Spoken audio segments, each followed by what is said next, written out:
할렐루야. 오늘 이 시간은 상황에 대처하는 말씀의 제목을 갖고 주신 생명의 양식을 여러분과 함께 마음껏 나누도록 하겠습니다. 오늘 본문은 마태복음 14장 15절과 36절의 말씀입니다. 여러분께서 개별적으로 읽어주시면 감사하겠습니다. 마태복음 13장에서는 천국의 형국에 대해서 여러 가지로 말씀을 하고 있습니다. 사실 천국이라고 하는 것은 믿음이 열매화된 사람들이 들어가는 것이고 그들의 나라이기도 합니다. 믿음은 주관적인 것이 아니라 객관적인 것입니다. 그래서 믿음이라는 것은 자기 개념이나 생각이나 주장이나 확신이나 기대나 소망이나 그런 것이 아니고 실질적으로 그 믿음이 행동이나 삶으로 나타나져서 누가 보더라도 저 사람은 참으로 믿음으로 사는구나 하는 확인이 될 때 그것을 참 믿음이라고 야고보서는 강조를 하고 있고, 또한 요한서신에서는 그 믿음이라는 것이 반드시 사랑을 내포하고 있어야 된다고 하는 것을 말씀하고 있습니다.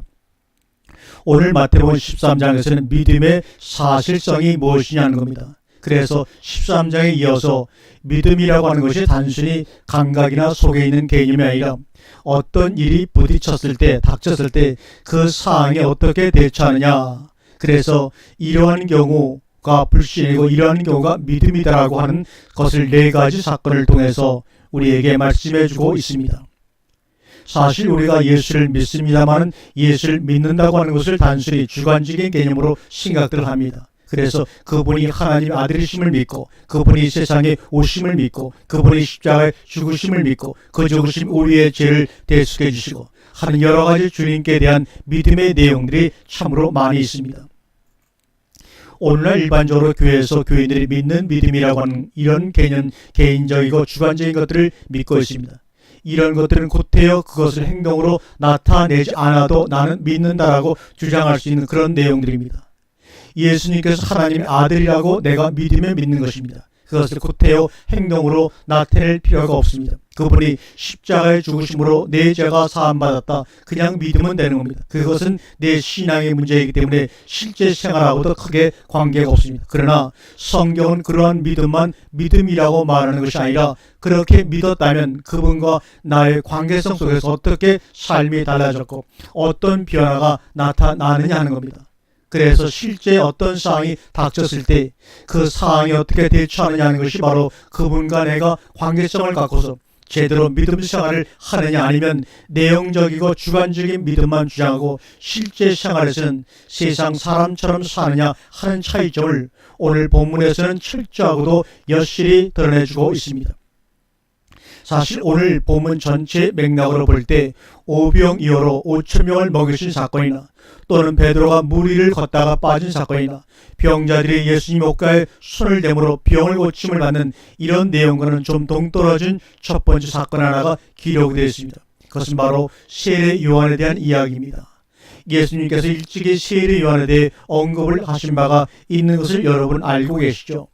그것은 세례 요한이 초기에 어떤 사역을 했고 그 다음에 예수님께서 구체적으로 공생애를 시작하신부터 어떤 사건이 있었으며 그리고 오늘 말씀은 세례 요한의 말기를 기록한 말씀입니다. 어째서 이 세례 요한의 이야기가 14장에 들어가 있느냐 하는 겁니다. 일찍이 주님께서 천국에서 지극히 작은 자라도 저보다 크다라는 말씀을 통해서 세례 요한의 신앙이 어떤 것이며 그가 낙제생이라고 하는 것을 암시하셨습니다. 그가 어째서 낙제생이 하는 것이 오늘 본문에 잘 나와 있습니다. 오늘날 기독교에서도 소위 정치에 관심이 많은 정치적 목사님들이 있습니다. 또 정치에 민감하게 반응하는 그런 교단도 있는 것이 사실입니다. 제가 아는 어떤 목사님은 모세 출애굽을 빗대어서 기독교는 혁명적이어야 한다는 겁니다. 모세와 같은 혁명적 지도자들이 나와서 잘못된 정치 관행에 대해서 비판하고 사회를 정화시켜 나가야 한다는 겁니다. 이것이 바로 세례 요한적인 말씀입니다. 모세는 정치적 혁명가가 아닙니다. 그가 이스라엘 백성을 죄악된 애굽에서 이끌어내어 하늘나라의 상징인 가나안 목조로 인도하고자 하는 구원자의 상징이지 정치 혁명가는 아니라는 겁니다. 세례 요한이라는 사람, 예수를 증거한 사람입니다만 이 사람의 생각 속에는 항상 정치 혁명에 대한 시오니즘으로 가득 찬 사람입니다. 그의 믿음은 바로 그것이었습니다. 어떻게 하면 성경이 약속한 대로 우리 이스라엘 세계를 지배하는 우두머리 국가가 될 것인가? 그래서 그가 기대했던 선자도 바로 정치 혁명가를 기대했던 것이고 그래서 예수님께서 나타나시자 그런 기대를 떨쳐버릴 수가 없었던 것입니다. 그러나 우리가 여기서 한번 접어놓고 생각할 문제는 하나님의 나라는 현실적인 것이 아니라는 겁니다. 여기서 말하는 현실이라고 하는 것은 현실적인 잘못된 것을 고쳐나가는 것, 현실적인 부패를 제대로 만들어 놓는 것, 그런 것들이 아니라는 겁니다. 그래서 세례 요한은 자기 갈 길을 가고 만 사람입니다. 믿음이라고 하는 것은 자기가 만든 것이고 자기가 믿는 것입니다. 우리가 여기서 중요한 것은 세례 요한 같은 위대한 하나님의 종도 그 믿음의 생각과 그 믿음의 대상과 방향과 목적이 달라졌을 때에는 그 길로 갈 수밖에 없다라고 하는 겁니다. 세례 요한의 사건을 통해서 우리가 분명히 기억하고 넘어갈 것은 세례 요한에 대한 이야기를 다 들은 예수님께서 이런 방구에 논평 없이 자기 할 일을 하고 계시다는 겁니다. 여기서 중요한 것은 12절에 세례 요한의 내용이 끝나고 13절에서 오병의 사건이 시작이 되고 있는데 세례 요한의 내용과 13절 이하의 오병의 사건은 전혀 딴 세상의 이야기같이 보여집니다. 그럼에도 내용은 다 13장 한 장 안에 포함되고 있다는 사실입니다.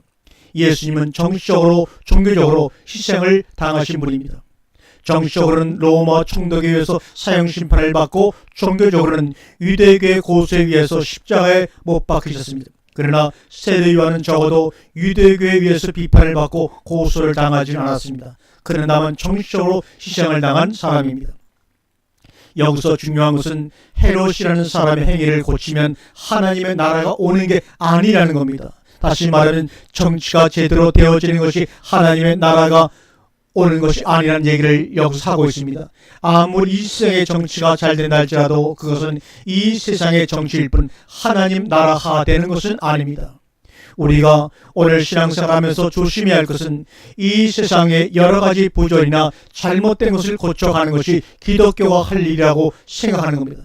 기독교를 통해서 그것들을 공격하고 비판하면서 개선되어지는 것이 하나님 나라가 되어진다라고 생각해서는 안 됩니다. 그래서 우리는 12절 이전에 세례 요한의 행태에 대해서 한마디로 이것은 세상이다라고 하는 겁니다. 그가 비록 예수를 증거하고 하나님의 종으로서 일정 기간 일을 했다 할지라도 그는 세상에 살다가 세상 사람들의 비행을 공격하다가 세상으로 끝나고 말았다라고 정의를 내리고 있습니다. 두 번째 생각할 것은 오병이어의 사건입니다. 여기서 세례 요한은 그렇다 치더라도 제자들이라고 하는 사람들의 믿음은 어떠한 것이냐는 겁니다. 우리는 오병이어의 사건을 생각할 때마다 중요하게 생각하는 것은 주님께서 오병이어로 5,000명을 먹이고도 12광지를 남겼다는 사건에 초점을 둔다는 겁니다. 그렇다면 우리 역시 세상 사람들과 다를 바가 없다는 겁니다. 오병이어가 5,000명을 먹였다라고 하는 물질적인 것이 중요한 것이 아닙니다. 요한복음 6장에서 오병이어로 5,000명을 먹였던 사건 그 자체를 부정하고 있습니다. 다시 말해서 그것이 아니라고 말씀하고 있습니다. 너희가 나를 찾는 것은 떡을 먹고 배부른 까닭이로다. 주님이 분명히 오병이어로 5,000명을 먹였던 그 사건 자체를 부정하고 있는 말씀입니다. 너희가 나를 찾는 것은 오병이어로 5,000명 배를 가득 채워준 그것 때문에 찾았다는 겁니다. 여러분, 세상은 배를 채워주면 찾게 되어 있습니다. 민생고를 해결해주면 그를 믿게 되어 있습니다. 세례 요한은 정치에 앞장서 가지고 헤롯을 공격하다가 이렇게 됐지만 여기 제자들 역시 세상인 것은 마찬가지라는 겁니다. 지금 오병이어의 사건은 오병이어로 5,000명을 먹였다는 사건에 중점을 둔 것이 아니라 오히려 그 앞에 주님과 제자들과의 대화를 통해서 제자들의 신앙이 어떤 것이냐, 그리고 주님께서는 그 사건을 통해서 제자들에게 무엇을 가르쳐 주시려고 이 사건을 일으키고 계시는가 하는 것이 포인트입니다. 믿음이라고 하는 것은 항상 비이성적이고 비과학적입니다. 왜 그런가 하면 그것은 믿음은 우리의 상을 초월하기 때문입니다. 15절의 말씀을 보면 저녁이 되매 제자들이 나와 가로되 이것은 빈들이요 때도 이미 저물었으니. 여러분, 우리 속에 들어와 계시는 주님이 어떤 분이신가를 잘 압니다. 말씀을 주시고 그 말씀이 우리를 깨닫게 하시고 그 말씀이 우리의 믿음이 되어서 그 믿음의 힘으로 세상을 살아가게 합니다. 그런데 또 한 가지 중요한 것은 우리 속에 들어와 있는 세상이라는 것이 무엇인가를 바로 알아야 된다는 겁니다. 그것은 바로 불신앙이라는 겁니다. 의심이라는 겁니다. 그래서 우리는 믿음과 현실 이 둘 사이에서 끊임없이 싸우고 다투고 있는 겁니다. 과연 될 것이냐? 아니, 틀림없이 될 거야. 그것은 저녁 잠자리 들 때의 생각이고 아침에 번쩍 눈을 떠보면 과연 될까? 아침 저녁으로 이 두 세력이 끊임없이 우리 속에서 싸우고 다투며 삽니다. 우리가 알 것은 믿음이라는 것은 막무가내가 아니라는 겁니다. 막무가내로 주여 믿습니다 해서 되는 것이 아니라는 얘기입니다. 절차가 있고 과정이 있고 순서가 있습니다. 어떠한 상황에서 믿음이 활동하고 어떠한 상황에서 믿음이 역사하고 어떠한 상황에서 믿음의 효력이 나타나느냐 하는 겁니다. 여러분, 세상이라는 말이 뭡니까? 현실이라는 말이 뭡니까? 공간과 시간과 물질의 3차원입니다. 장소는 빈들입니다. 시간은 저물어 버렸습니다. 물질이라는 것은 오병이어밖에는 없습니다. 빵집 문도 떡집도 다 닫아버렸습니다. 이런 상황에서 우리가 어떻게 할 것이냐는 겁니다. 세상의 처리 방법은 각자 보내어서 자기가 먹을 것을 자기가 해결하게 합시다. 이게 세상 상식입니다. 믿음이라는 것은 그 상식을 공격하라는 겁니다. 그 현실과 세상을 공격하는 겁니다. 그 공간과 시간과 물질을 공격하는 겁니다. 그것을 정복하고 다스리고 이기는 것입니다. 그것이 믿음입니다. 지금 이 제자들의 문제가 무엇이냐? 문제가 생겼습니다. 그런데 지금 제자들은 상황과 조건과 시간을 따집니다. 빈들입니다. 날도 저물었습니다. 오병이어밖에 없습니다. 그러나 주님은 처음에 무엇을 강조하십니까? 너희가 먹을 것을 좀 주어라. 이 말이 무슨 말씀입니까? 믿음이라는 것은 상황이나 조건이 되어지는 것이 믿음이 아니라는 겁니다. 그거 못 믿는 사람 아무도 없습니다. 먼저는 제자들 마음속에서 주고 싶은 마음이 있어야 한다는 겁니다. 주어서 저들을 먹여야 되겠다고 하는 생각이 중요하다는 겁니다. 그런 다음에 상황, 조건, 현실을 따져보는 겁니다. 너희가 먹을 것을 주어라. 그리고 그 다음에 현실과 믿음 사이에서 이것을 현실적으로 해결할 것인지 믿음으로 해결할 것인지 판단하는 겁니다. 주여, 저희는 여기서 이 사람들을 그냥 돌려보낼 수 없습니다. 어찌하든지 조건과 상황이 어찌하든 간에 이 사람들을 먹여서 보내야 합니다. 그런데 어떻게 해야 됩니까? 여기는 빈들이고 날이 저물었고 있는 것이라곤 떡 5개와 물고기 2마리 오병이어밖에는 없습니다. 17절 말씀 보면 제자들이 가로되 여기 우리에게 있는 것은 떡 5개와 물고기 2마리 뿐이다. 오늘 본문 주제에서 마이너스 신앙과 플러스 신앙이 충돌하고 있습니다. 떡 5개와 물고기 2마리 뿐이라는 것은 마이너스 신앙입니다. 그리고 36절을 보니까 다만 예수의 옷가에라도 손을 대게 하시기를 간구하니 손을 대는 자는 다 나음을 얻으니라. 이것이 바로 플러스 신앙입니다. 본문의 다만이라는 단어는 오직, 모논이라는 헬라어입니다. 오직 그런 말입니다. 오직.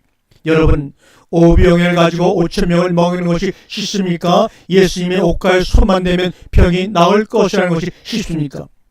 5,000명에게서 오병에는 5,000분의 1의 가능성이라도 있습니다. 그런데 예수님의 옷가에 손을 대는 것은 1% 가능성이 없습니다. 그럴 수가 없으니까요. 우리가 세상 상식대로 살려면 여기에 나올 이유가 없습니다. 세상 상식대로 살려면 이 방송을 들을 필요가 전혀 없습니다. 이 고생할 이유가 없습니다. 어떻게 하면 세상 상식대로 사는 내가 세상의 상식대로 살지 않고 믿음으로 살아볼까 하는 생각 때문에 여러분은 이 방송을 찾아서 이 말씀을 지금 듣고 있는 것 아닙니까? 그러면 우리는 어떻게 해야 합니까? 18절 말씀을 보면 그 절차와 과정이 나옵니다. 오늘 우리가 이 공부를 참으로 잘해야 합니다. 가라사대 그것을 내게 가져오라 하시고, 여러분, 상황대로 처리하는 것은 우리의 능력입니다.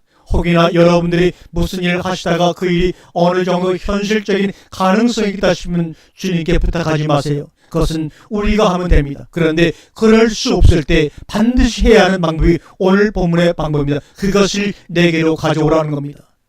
2가지입니다. 첫 번째 중요한 것은 갈 것 없다. 너희가 먹을 것을 주어라. 이 문제는 반드시 우리가 해결해야 됩니다. 반드시 이것은 우리가 해야 됩니다. 그렇게 되어야 합니다. 하고 싶습니다. 조건과 상황이 어떠하든 간에 그것이 중요한 것이 아니라 우리가 지금 이들에게 먹을 것을 줘야 됩니다. 그래서 믿음이라는 것은 어떤 의미에서는 사명의식입니다. 부모가 자식을 키워내야 하는 운명적인 사명처럼 그럴 때 역사가 나타나는 겁니다. 지금 이 상황에서 사람들을 보내가지고 어디 가서 무엇을 먹으라고 안 됩니다. 어찌하든 저와 여러분 우리가 주어야 합니다. 설령 주님께서 제자들을 시험하기 위해서 야 너희들 어떻게 할 거냐, 이 사람들 어디든 보내서 시장하기 전에 먹고 저녁 예배 다시 오라고 해야 한다고 할지라도 주님, 이 상황에서 이 사람들이 어디 가서 무엇을 얻겠습니까? 우리가 앉으면 이 사람들 기진맥진합니다. 우리가 주어야 합니다. 상황과 조건이 어떻든 간에 여기에 왔으니 우리가 먹어야 된다는 겁니다. 중요한 것은 제자들 마음속에 이들을 먹여야 되겠다는 사명 의식이 없다는 겁니다. 왜요? 상황과 조건이 그들 눈에 보기 안 되기 때문이라는 겁니다. 이것이 불신앙이고 세상인 것입니다. 지금 제자들이 상황 조건을 따질 때가 아니라 우선 그들 마음속에 주고자 하는 사명 의식이 없다는 겁니다. 어찌하든지 우리가 주자는 겁니다. 하다가 안 되면 그때 어떻게 하는 겁니까? 내게 가져오라는 겁니다. 내가 해결하겠다는 겁니다. 신앙에도 단계가 있는 것입니다. 19절에 무리를 명하여 잔디 위에 앉히시고 떡 5개와 물고기 2마리를 가지고 하늘을 우러러 축사하시고 떡을 떼어 제자들에게 주시매 제자들이 무리에게 주니 다 배불리 먹고 남은 조각을 12바구니에 차게 거두었으며, 절차가 있습니다. 예수님도 그냥 야 오병이 이리 가져와봐 나눠줘봐 그럼 나 먹게 될 거예요? 아닙니다. 예수님도 절차가 있습니다. 눈을 들어 하늘 우러러 축사하시니까 하늘에서 축복이 왔다는 겁니다. 그것을 제자들에게 나누어 주시니까 제자들이 다시 무리들에게 나눠 줍니다. 여기서 우리가 중요한 것은 예수는 누구냐는 겁니다. 예수는 기적이나 베푸는 분이 아닙니다. 우리에게 있는 것을 드리면 그 마음 받으셔서 그분이 하나님께 상수해가지고 하늘의 축복을 받아서 백성들에게 나누어 주시는 겁니다. 다시 말하면 중보자란 말입니다. 대제사장이란 말입니다. 대제사장이라는 말은 무슨 말이냐? 제사장의 머리다 그런 말입니다. 제사장의 근원이라는 말을 대제사장이라고 번역을 한 것입니다. 우리가 할 수 없는 일을 그분께 부탁하면 그분은 하나님께 부탁해서 우리가 하고자 하는 일을 하게끔 해 주시는 겁니다. 중요한 것은 우리 마음을 먼저 주님께 드리는 겁니다. 우리들의 마음이 이러하니 어떻게 했으면 좋겠습니까? 주님, 그러면 너희들에게 있는 것이 뭐냐? 이것뿐입니다. 그러면 너희가 할 수 있는 만큼만 내놔라. 그것을 주님께 드리니까 주님이 그것 가지고 해결하셨단 말입니다. 이것이 믿음이고 그것이 바로 신앙인 것입니다. 그래서 산상순에서도 헤아리는 전 헤아림으로 도로 받을 것이다. 먼저 주라. 그리하면 줄 것이요. 무엇부터 주어야 합니까? 마음부터 주어야 합니다. 주고 싶은 마음부터 생기고 그 주고 싶은 마음을 받으시고 내가 할 수 있는 것이 뭐냐? 예, 이것입니다. 물질과 마음은 항상 같이 있기 때문에 그것을 몽땅 주님 앞에 드렸을 때 주님은 반드시 반응을 하십니다. 여러분, 우리가 하나님 앞에 바치는 물질이 뭡니까? 우리의 마음을 표시하는 겁니다. 내가 계산하는 물질은 계산하는 마음에서 나오는 것이고 그냥 몽땅 드리는 것은 몽땅 드리는 마음에서 나오는 겁니다. 우리는 오늘의 말씀을 통해서 하나님께서 우리에게 원하시는 것이 무엇이냐는 것을 반드시 알아야 합니다. 내 마음 상태와는 상관없이 내게 있는 돈만 빼앗아가려고 하시는 그런 하나님이 아닙니다. 그래서 성경에서도 물질이 있는 곳에 마음이 있고 마음이 있는 곳에 물질이 있다 그러신 것입니다. 그래서 천국의 부와 가치성도 강조를 하신 겁니다. 내가 진정 천국부의 가치성을 둔다면 네 마음에도 그 천국이 이루어질 것이다 이 말입니다. 그 다음에 절차는 뭐냐? 내게로 가져오라는 겁니다. 여기서 중요한 것은 예수님의 믿음 방법과 제자들의 믿음 방법이 그렇게 차이가 있다는 겁니다. 제자들은 때를 찾고 장소를 찾고 물질을 계산하고 복잡한데 예수님은 내게로 가져오라 축사하시고 제자들에게 나누어 주시고 거침이 없습니다. 받은 다음 이거 몇 개냐 보지도 않습니다. 받자마자 우러러 보시고 축사하신 다음에 제자들에게 띄어 나눠주니 그대로 되는 겁니다. 계산이 없습니다. 따지고 자시고가 예수님께는 없습니다. 믿음의 생활은 이론적으로 지식적으로 배우는 것이 아닙니다. 삶이라고 하는 것은 살아서 그것이 습관이 되고 버릇이 되어서 그것이 개념화가 되어서 자동적으로 나와줘야 된다는 겁니다. 그런데 이것은 죽기를 각오해야 합니다. 그 다음 사건은 물 위로 걸어가시는 사건입니다. 이 사건은 앞의 사건보다 한 단계 발전된 사건입니다. 앞의 사건은 상황 자체가 캄캄한 상황에서 예수님께서 시키는 대로 해가지고 해결하셨지만, 이 사건은 베드로가 제법 믿음의 용기를 내가지고 믿음으로 물 위를 걸어가는 사건입니다. 뛰어내렸습니다. 시행을 해봤습니다. 망신을 당할 각오라고 뛰어내렸습니다. 그런데 문제는 여기 본문 말씀을 보면 참으로 중요한 것이, 방향은 예수님께로 가면서 눈은 무엇을 보았는가 하면 파도를 보았다는 겁니다. 우리들의 신앙이 되게 다 이 정도 아닙니까? 방향은 예수님께로 분명히 갑니다. 그런데 몸은 예수님께로 가고 말씀으로 가는데, 천국으로 가는데, 눈과 마음은 세상으로 가고 있다는 거예요. 그래서 하나님은 당신의 종들이 세워질 때마다 하시는 말씀이 좌로나 우로나 치우치지 말라는 겁니다. 모세에게도 그렇게 말씀하셨습니다. 여호수아에게도 그렇게 말씀하셨습니다. 신앙에는 이유가 있을 수가 없습니다. 이유 있는 신앙을 아버지는 우리에게 강요하시질 않습니다. 왜 파도를 쳐다보느냐는 겁니다. 지금 우리는 물 위를 걸어가고 있습니다. 우리는 세상의 바다 위를 걸어가고 있습니다. 주님 바라보지 않으면 언제든지 우리는 빠질 수 있습니다. 그야말로 지금은 사람판 같은 물 위를 걸어가고 있습니다. 이 마지막 때 신앙은 어떤 신앙이냐? 오직 당신의 옷가에 손만 대게라도 허락해 주시옵소서. 그 유명한 세례 요한과 별 볼이라는 병자들, 천국은 어떤 사람들의 것입니까? 교회 짓는 것이구나, 전도하는 것이구나, 기도하는 것이구나, 이런 것들은 마귀가 제발 많이 하라고 권장하는 사항입니다. 그래, 한번 열심히 해봐.